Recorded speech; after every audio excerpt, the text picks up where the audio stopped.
Assalamualaikum warahmatullahi wabarakatuh. Saya dari kelompok 7 yang beranggotakan Miftah Hujana dan Sakti Maristika.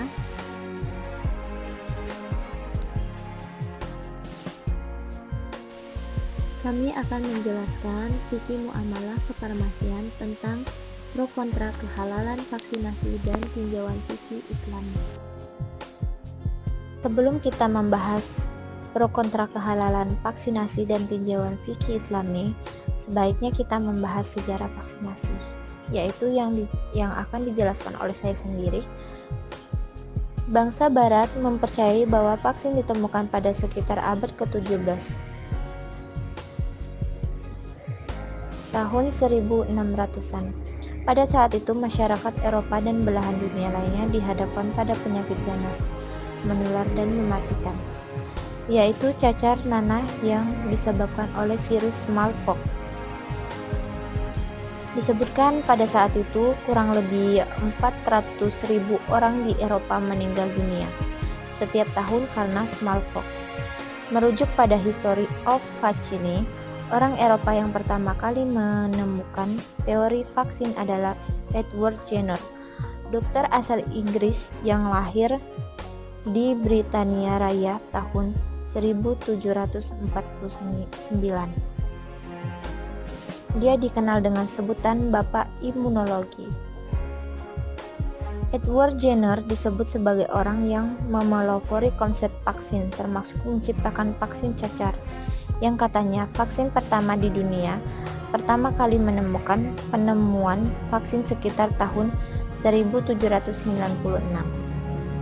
Sebelum kita membahas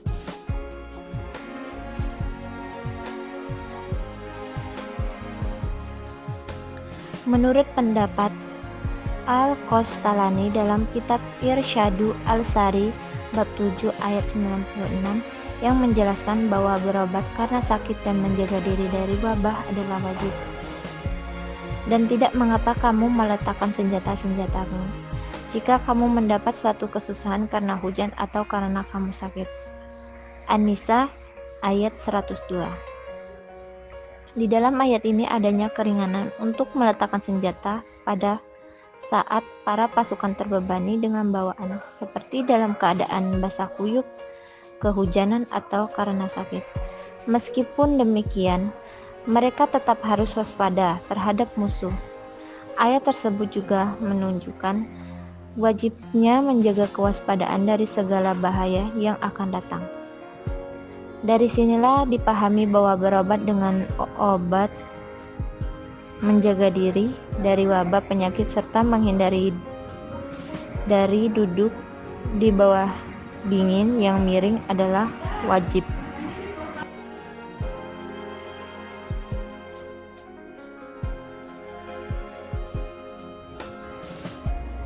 Selanjutnya, pendapat Imam Ibnu Qudamah dalam kitab Al-Mughni juz 9 halaman 416,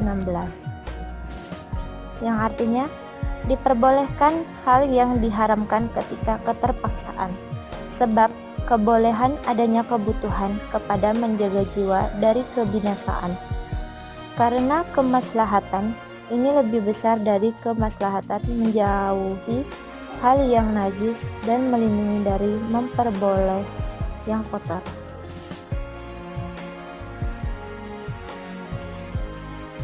Selanjutnya, Fatwa MUI nomor 4 tahun 2016 tentang imunisasi, dan selanjutnya Fatwa MUI nomor 1 tahun 2016 tentang penggunaan mikroba dan produk mikrobial dalam produk pangan. Selanjutnya, Fatwa MUI nomor 001/Munas 10 MUI /11/2020 tentang penggunaan humsan diploid sel untuk bahan produksi obat dan vaksin. Selanjutnya, Fatwa MUI nomor 2 tahun 2001 tentang produk vaksin COVID-19 dari Sinovac Life Sciences Co Ltd Cina dan PT Bio Farma Persero.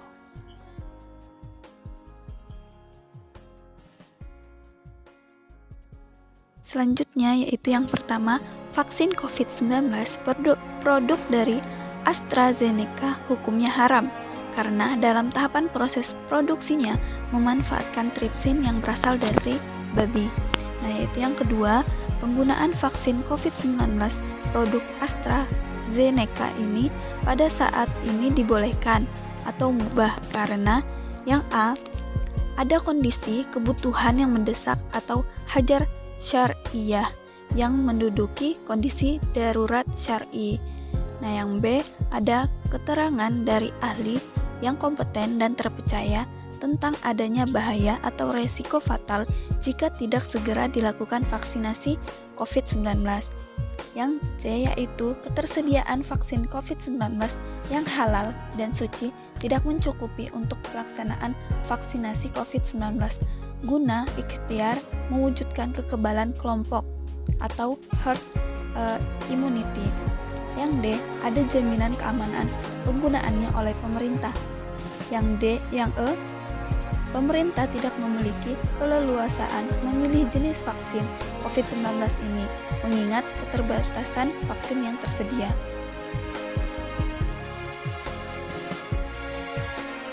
Yaitu kebolehan penggunaan vaksin COVID-19 produk AstraZeneca sebagaimana dimaksud pada angka nomor 2 tidak berlaku jika alasan sebagaimana dimaksud nomor 2 huruf A, B, C, D, dan E hilang.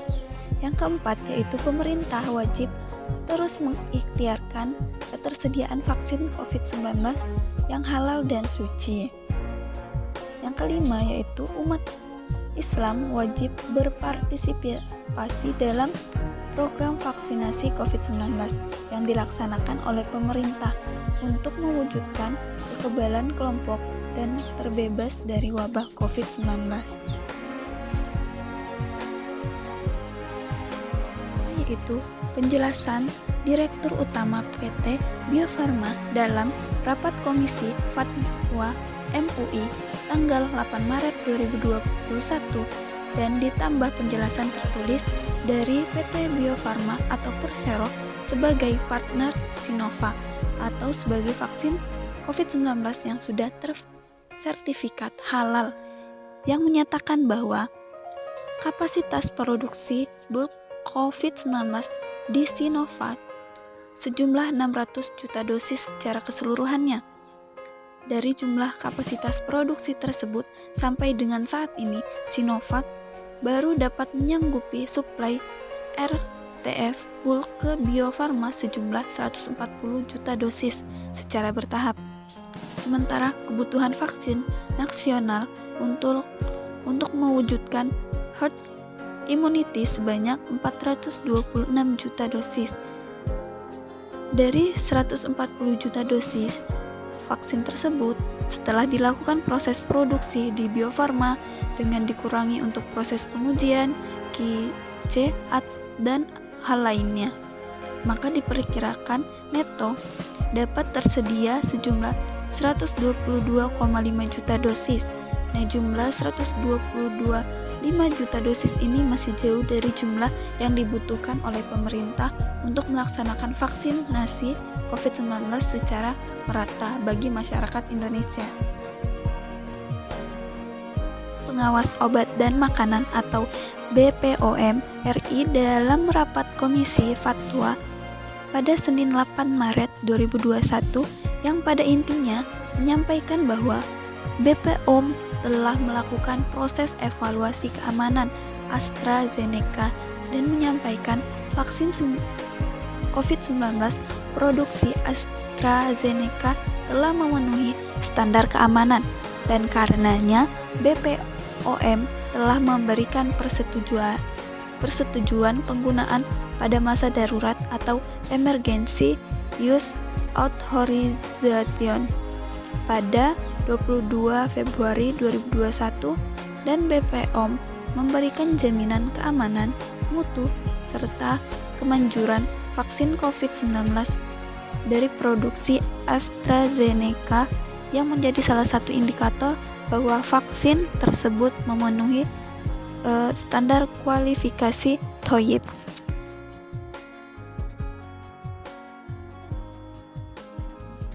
Baiklah, itulah penjelasan dari saya dan teman saya Miftahul Jannah. Semoga bermanfaat. Kepada Allah saya mohon ampun, dan kepada teman-teman yang saya sayangi saya memohon maaf. Saya akhiri, wassalamualaikum warahmatullahi wabarakatuh.